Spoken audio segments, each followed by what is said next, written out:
Hello and welcome to the Spirit Fresh Show, coming to you straight from the Fitzgerald Art Studio. Today on the show is Tasha and Sibella, and of course myself, Ian Kabali. We are joined today by Mr. Atuhairwe Bob. Hello, Bob. Hello, how are you? I'm fine. Good to have you on the show. Could you please tell us about yourself and what you do?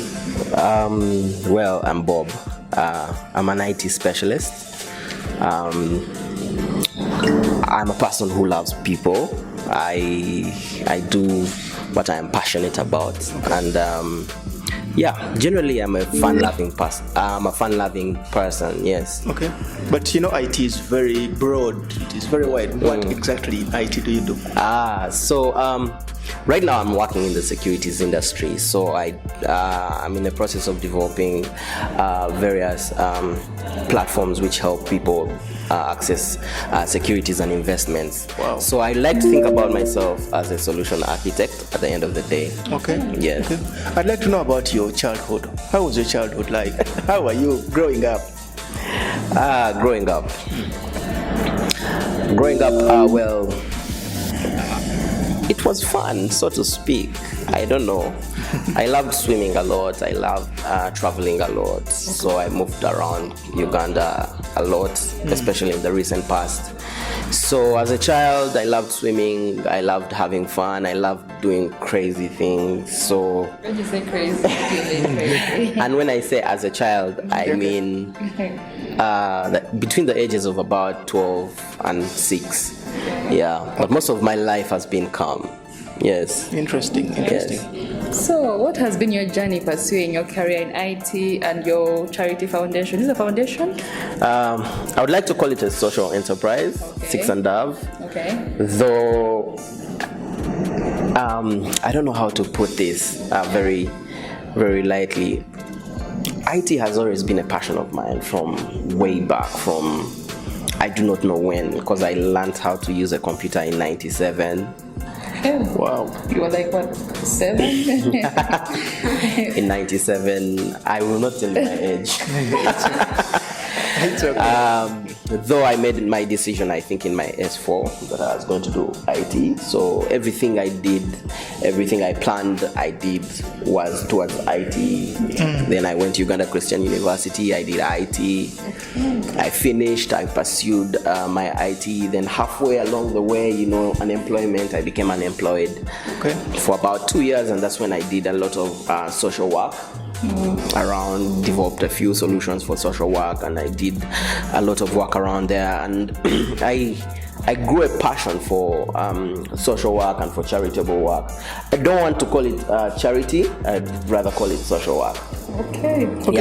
From then I started doing work around That's there, social. yes. What exactly is that social work? Social work is to do with people, No, it's not about giving back. It's understanding people, how people relate, and what causes them to relate to each other, what causes them to identify with each other. Okay. And in the process of doing social work and solving social issues, social conundrums and all that, yes, then very many organizations right now, NGO and charity, are actually doing social work. Okay. Yes. Do you happen to have one as well, or one you're working for? No, not really. I'm currently a director in Six and Dove. And Six and Dove is a social enterprise. I don't want to call it a charity. I don't want to call it an NGO. We are a business, and we are into the business of people. Social entrepreneurship. Yes, social entrepreneurship, exactly, yes. So we're in the business of people, empowering people, putting people in positions where they can achieve something for themselves eventually, and and some of the work may look like charity work, but it is not. Entirely business. It's entirely business, and human capital is the biggest resource Uganda has. Yes. So if you invest in the people, if they are happy, if they are smiling, if they are content, and they become more productive as a society. Okay. Yeah. So as a business, what products or services do you offer? As a business, Six and Dove right now is into the wellness You know, we have several projects. We have a gateway project which is called the Christmas Food Drive. I don't know, some of you may have seen it somewhere. You know, but the Christmas Food Drive brings together a group of youth who believe in giving back. Youth who do not have the opportunity of going to the village. You know, they're very urbanite in their nature, you know. Okay. So they don't really have a Christmas. They go to a village they go to. So what they do is that some of them are working and they can't take leave to go. So what they do is that we try to collect some money from them. We come together as a group. We collect money. Then when we get the money together, then we have a person cater to us, and they pack for us, they cook for us food, they pack it very well, and then we go out to our community and our society, and we invite those people who are not able to have a very nice hot meal on Christmas, to have it with us and to share it with us. We could do Christmas planning, and we'll put it like on the 27th, or we could put it on the 28th or on the 13th, but it makes more sense if you do it on 25th, because that is the day we are celebrating. That is the reason for the season. Yeah. Interesting. Considering your fact that you're into social enterprising, who mentored you? As in, was it a passion from the start, or you had a mentor that inspired you to do that exactly? mentors. They're very important. You know? I have had very many mentors. My biggest mentor has been my father. Yeah, okay. Because my father, from the time I've known him, he has looked after his family. Oh. And I'm not talking about the nuclear family, I'm talking about the extended family. He has looked after them, he has nurtured them, he has provided leadership. His house has been a stop point for everyone who's coming from the village, who's coming from wherever, you know. And also myself, growing up, I've had several mentors through the space. I'm a Christian, you know, and I'm a strong believer in God, not religion, but I am not very... really, I've had very many mentors along the way, and I would like to just point out one thing. I never was into the plan of doing this work, because I had done it before, though I had my partner, she's called Peace. She came to me and we were both seated in office and we were thinking about what are we going to do. I wasn't going to go to the village, she wasn't going to go to the village. At the end of the day, we were just going to go home or go into some other, you know, plot, program, you know, do something. Then she was like, Bob, why don't we do something? That was about 3 years ago. Why don't we do something? You know, you've done this work, you understand it. And me, I also want to do this work. So what do you say we do, you know, a Christmas food drive? And that inception Christmas food drive in 2015 was when Six and Dove was born. Yeah. Interesting. 3 years down the road. Nice. Okay, I think I like the fact that you've mentioned that, because you know some people can be like, okay, we're not going to go to the village for this Christmas, what should we do? So maybe like, let's just go and, you know, maybe just sleep or watch movies or something like that. Yeah, so that's very innovative and very nice. The other question I would love to ask is, do you happen to have any role models in your life? Role models. Tough question. It's a tough question. Do I have...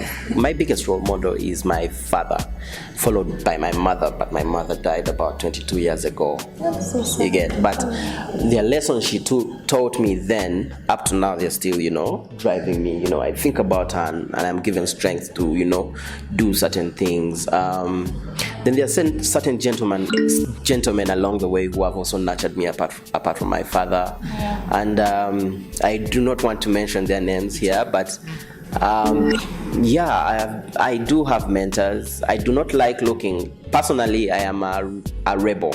Wow. Personally, I'm a rebel, and I do not want to mention that, oh, Maya Angelou was, you know, she inspires me. I would like to look at the people around me, you know, the youths, you know, a person who actually does something and I can relate to it. And that's why I say my father, my uncles, you know, especially my father, you know, who has really been there and has led by example and has formed my character over time. Yes. Okay.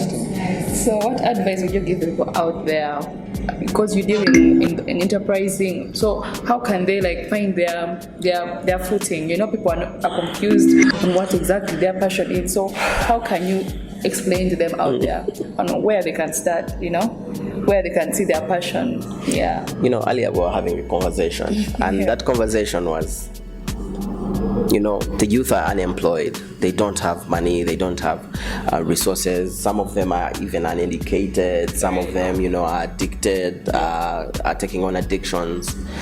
But, you know, whether you have a degree, whether you have a secondary certification, whether you have a P7, what you do in life and the choices you make are what makes you as a person. You get? I will give you a story, and I hope it tells something. I'm lucky to have done a degree. I had a job for 3 years and they let me go. I did not have a job for 2 years. And I was unemployed for 2 years. So that means for 2 years I looked for a job. My father told me he paid school fees, he finished. What does he want me to do? Yes. You know, what do I want him to do rather? Yeah. So he told me that if I am going to do anything in life, I have to do it myself and I have to chase it. So in those 2 years of unemployment, I partied, I did what I needed to do. But at the end of the day, I reached a point and was like, hey, I am 29 years old. I don't have a job. I can't stay like this, you know? I can't stay lounging. So I had a very beautiful friend. She is called Fiona. Okay. I walked to her and I told her, you know what? I have a business idea and I want 600,000. That girl got the money, 600,000, and gave it to me and told me, here it is. So, yes, there are very few friends like that. So she gave me 600,000. You said beautiful. I went. Yes, she's beautiful at heart. She gave me 600,000. I mean, even though she was beautiful, even though she was not beautiful, you get it. It was out of her heart, you know. She believed in me, and so I got the 600,000, and I bought hats and I bought umbrellas. And I went to a festival and I put my kadala and I sold, and that was my first. That made my rent for the next 6 months. Wow! And I paid her that day. You get? So it doesn't matter. You may not even have money, but you have friends. You know, you have people who believe in you. You have that friend who's going to say, "Come to Kampala, have a room." You know, sleep on that floor. Yes. Find something. Cook pancakes on the side of the road. You know. That is money that can start you, you know. You don't have to start with 5 million, 6 million, 10 million. You may be even 5 friends, and I have a group of friends. They rented a house for 4 years, and they were living in almost 6 guys here in Kampala. But they were on a hustle, all of them. And all of them now are in different careers. One of them is a very popular news anchor around, you know. But they came together and they did something together, you know. And it's about human capital, you know. It's about people, it's about society. If you believe in each other, but also especially believe in yourself, you can do it. So it doesn't matter whether you're unemployed. It doesn't matter whether your mother or stepmother is a wrench. It doesn't matter whether your father rejected you. Yeah. That's not who you are. Who you are is what you decide to do when you do it. Interesting. I'd like to know about your journey. Are there some lessons you've picked up along the way that are worth sharing? Well, I have learned that people are not supposed to be in your life forever. That's very true. You know? Yeah. And accepting to let go is part of life, because you become a bitter person. You're right. you get me? You feel me? Yes. So yes, that is part of growing up, because if we hold on to certain things, you know, they make us bitter people, you know. We start hating people, you know. But when something, you know, so when you do something, do it out of the pureness of your heart. If the person foxes you for some reason, you know, betrays you for some reason, girlfriend, boyfriend, tell them, you know what, I did my part. I did my part and walk away. Then you let them go. Then and you don't hate them. The next time you meet them, you're like, hi, bye. Yeah. You know. Not plotting to go and bash their tires or their car. Interesting. It depends on the person. We're talking about work. How do you spend your time? You know, Free time. yeah. My free time, I like reading a lot. I write a lot of poetry. You know. Interesting. Yes.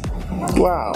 We are going to take a short break. We are still with Mr. Atuhairwe Bob, an IT specialist and a social worker. See you after the break.